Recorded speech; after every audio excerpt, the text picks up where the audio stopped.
Mes amis, bonjour. On va parler sur l'électricité, qui est mon domaine aussi. Alors ce chapitre, je vais le diviser en 3 leçons pour vous donner avec une amplance le résumé de l'électricité. Je débute. Le mot l'électricité.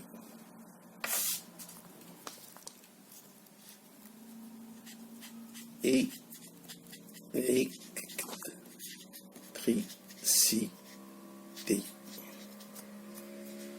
Grand A. L'électricité est un phénomène physique dû aux différences charges électriques de la matière se manifestant par une énergie. L'électricité désigne également la branche de la physique qui étudie les phénomènes électriques et leurs applications pour les scientifiques. L'électricité est très liée au magnétisme. Ils ont donc créé une distance, l'électromagnétisme, qui regroupe l'étude des phénomènes électriques et magnétiques. Donc, c'est au cours du 19e siècle que les propriétés de l'électricité ont commencé à être comprises du point de vue de la maîtrise, a permis l'événement de la seconde révolution industrielle. À notre époque, c'est-à-dire aujourd'hui, l'énergie électrique est en présence dans les pays développés à partir de différentes sources d'énergie, hydraulique, thermique, nucléaire, etc. Tout cela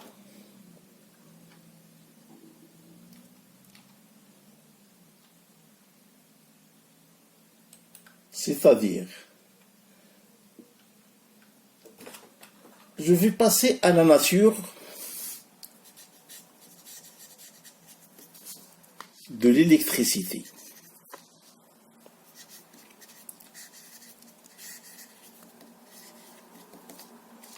Alors, comme toute masse, la charge électrique est une propriété de la matière. À l'origine de certains phénomènes, personne n'a jamais observé directement une charge électrique. Mais, en étudiant certaines particules, par exemple les électrons et les protons, les scientifiques ont remarqué que ces particules n'avaient pas les mêmes charges et que bien souvent elles étaient opposées. Alors, des charges de nature opposée s'annulent. La matière ordinaire qui possède autant de périodes que des protons ou bien les électrons ont donc électriquement neutre. Contrairement à la masse, il existe deux types de charges, électriques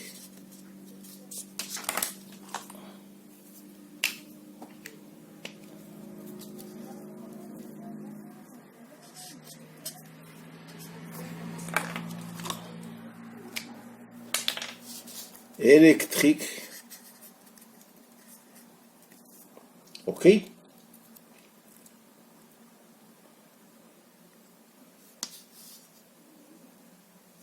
Donc, nature de l'électricité, l'électrique, de point de vue électrique, qui se comporte par exemple comme si elles étaient opposées l'une à l'autre.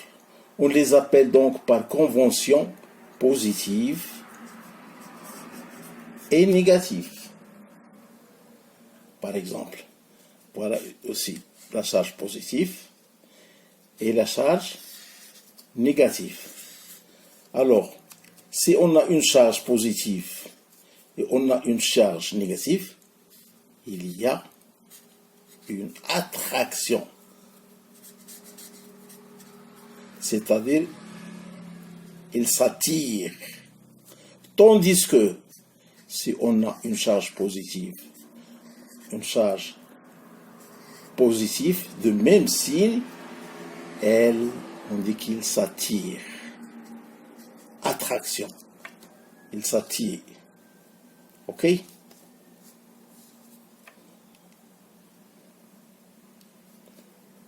Je m'excuse. Si on a une charge positive, répulsion. Répulsion. Il se répulse. Il s'attire. Ça, c'est répulsif. Répulsif. Il s'écarte. Ok? Alors, c'est le moment des charges électriques dans la matière qui est à l'origine de l'électricité. Prenons par exemple la Lune, la Terre, le Soleil. C'est à cause des charges, il y a des mouvements, il y a plusieurs choses à expliquer là-dessus. On passe à l'électricité statique.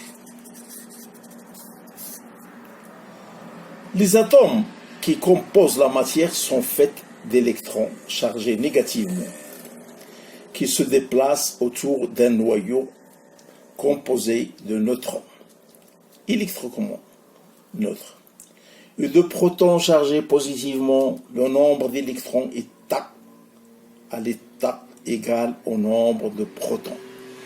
L'ensemble est électriquement neutre. Voilà. Quand on note certains matériaux, entre eux, les électrons superficie des atomes de l'un sont arrangés à récupérer par les atomes de l'autre. Prenons un exemple. Une tige de verre frottée sur un tissu. Voilà par exemple une tige qu'on frotte et il y a des charges et des charges. Ok? L'ensemble des électriquement neutres. Comme j'ai dit, quand on frotte certains matériaux, entre eux, les électrons superficient des atomes de l'un sont arrachés et récupérés par des atomes de l'autre. Par exemple, comme j'ai dit, une tige de verre frottée sur un tissu de soie se charge positivement, car ces atomes perdent des électrons au bénéfice de la soie. Si on frotte un ballon de baudruche, par exemple, sur des cheveux secs, on le charge négativement, car il capte les électrons aux cheveux. Ok?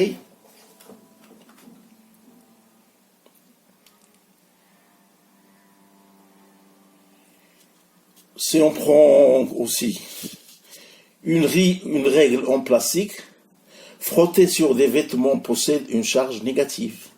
Elle peut alors attirer des petits morceaux de papier. La règle modifie par induction électrostatique la répartition des charges dans le papier.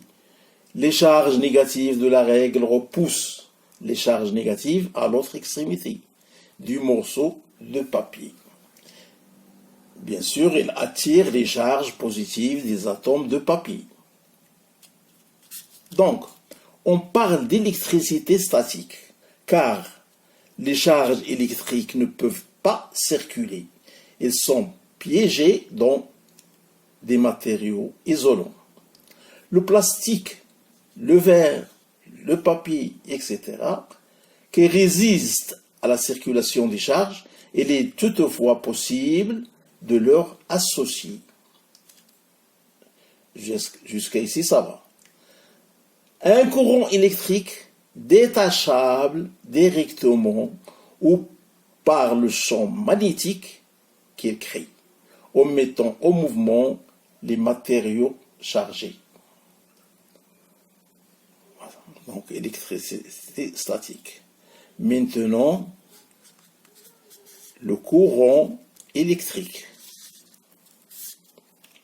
Il existe aussi des matériaux conducteurs, comme les métaux, de l'eau salée, le corps humain, ou le graphite par exemple, qui permettent aux charges électriques de se déplacer facilement. D'accord? Lorsqu'on marche sur une moquette, le frottement des pieds sur le sol arrache des électrons et le corps se charge. Bien sûr, il se charge d'électricité statique. Quand on touche une poignée de porte métallique, on ressent alors une petite décharge électrique, accompagnée d'une étincelle, causée par le déplacement brutal des charges électriques, s'écoulant vers le sol à travers les matériaux conducteurs de la porte.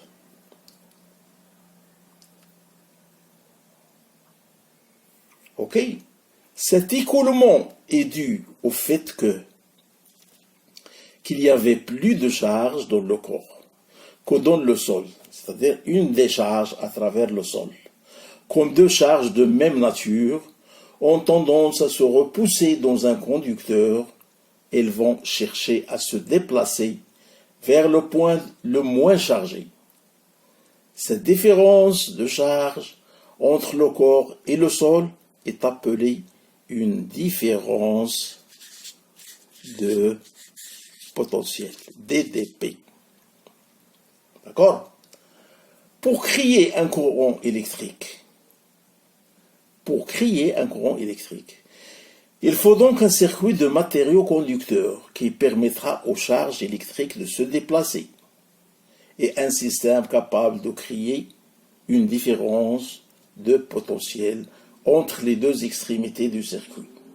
Ce système est appelé un générateur. Ce peut être par exemple une pile ou une dynamo. Donc je vais m'arrêter sur cette première leçon.